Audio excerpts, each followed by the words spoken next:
कक्षा तृतीय पाठ 6 दादाजी की वापसी। आज हमारे इस पाठ का जो शीर्षक है यह है दादाजी की वापसी। अखिल श्रीवास्तव, बनारस, वाराणसी, उत्तर प्रदेश। दिनांक 5 जून 2000। आगे की जो है सन वो हम अपने जो चल रहा है वही लिखेंगे। प्रिय शोभित, बेटा ये नाम है अखिल श्रीवास्तव जो ये पत्र लिख रहे हैं। और बनारस कहाँ का जगह? उत्तर प्रदेश में वाराणसी, जिसको बनारस भी बोलते हैं और वाराणसी भी बोलते हैं, वहाँ का स्थान का नाम है। प्रिय शोभित, मैं अब पूर्णतः स्वस्थ हूँ। शहर से वापस गांव आकर मेरे स्वास्थ्य में काफ़ी सुधार हुआ है। शोभित, महानगर से गांव का जीवन बिल्कुल अलग है। गांव में शांति और वातावरण में शुद्धता है, जबकि शहरों में शोर और प्रदूषण है।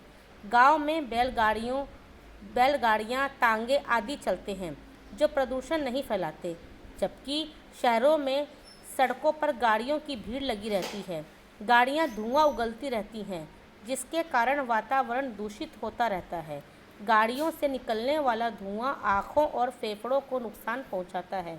शहरी जीवन का एक खतरनाक पहलू और भी है, वह है एक दूसरे से आगे निकलने की होड़। शहरों की भागदौड़ भरी जिंदगी में प्रत्येक व्यक्ति दूसरों से आगे निकलना चाहता है, जिसके कारण सड़कों पर दौड़ती गाड़ियां आपस में टकरा जाती हैं और प्रत्येक वर्ष असंख्य लोग असमय काल का ग्रास बन जाते हैं। तुम अपने स्वास्थ्य का ध्यान रखना। सुबह जल्दी उठकर पार्क में सैर करने के लिए अवश्य जाना। सुबह की ताज़ी हवा स्वास्थ्य के लिए लाभकारी होती है। मेरी चिंता मत करना। तुम्हारे माता पिता और चिंकी को मेरा आशीर्वाद।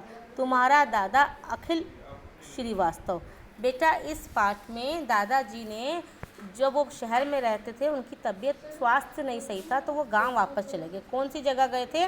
बनारस गए थे, जो उत्तर प्रदेश में पड़ता है। वहाँ से उन्होंने जो पत्र लिखा है और उन्होंने वहाँ का जो विवरण बताया है कि वर्णन किया है कि शहर और गांव दोनों के जीवन शैली का अंतर बताया है कि शहरों में तो धुआं, गाड़ी, प्रदूषण, एक दूसरे को से आगे बढ़ने की लालसा कि मैं जल्दी पहुंच जाऊं, इसके कारण सड़क पे कितनी दुर्घटनाएं होती हैं। आदमी अस्वस्थ रहता है, उसे ना अपने जीवन शैली के बारे में कुछ नहीं पता। वहीं गांव में जो प्रदूषण रहित है, वहाँ अभी भी बैलगाड़ियाँ चलती हैं। लोग शांत जीवन जीना बहुत पसंद करते हैं। वहाँ का वातावरण भी शुद्ध होता है। वहाँ खुली जगह होती है, लोग वहाँ पे सैर करने के लिए निकलते हैं। जगह तो शहरों में भी पार्क बने होते हैं, लेकिन वहाँ के और जो गांव के हैं जगह, उसमें ज़मीन और आसमान का अंतर है।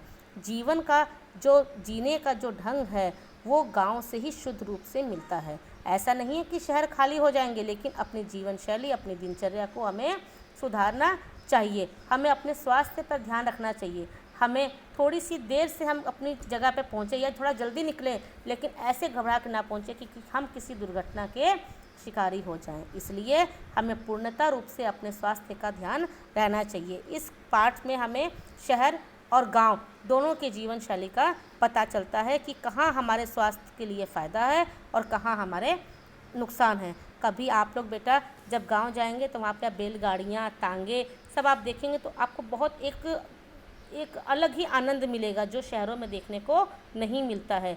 गांव का जीवन बहुत शुद्ध और अच्छा वातावरण से परिपूर्ण है।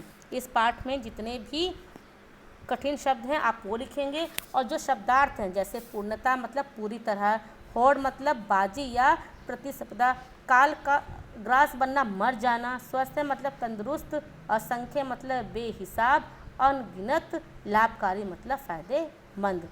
होड़ का मतलब जिसमें इसमें बताया है, मैं आपको इसको बता देती हूँ कि एक दूसरे से आगे निकलने की जो होती है ना, कि जैसा आप क्लास में भी रहते हो, आपको रहता है कि नहीं मेरे नंबर इससे ज़्यादा हैं, ये होड़ तो अच्छी है, लेकिन किसी को नीचा दिखाने की जो होड़ होती है, किसी को से मतलब जो खाली लालच और स्वार्थ के लिए होता है, वो गलत होती है। तो उसको बोला है प्रतिस्पर्धा या बाजी। तो इस पाठ का आप उच्चारण कीजिए, इस पाठ का आप अध्ययन 2 बार कीजिए और इस पाठ के माध्यम से ही सारे अभ्यास का कार्य पूर्ण कीजिए।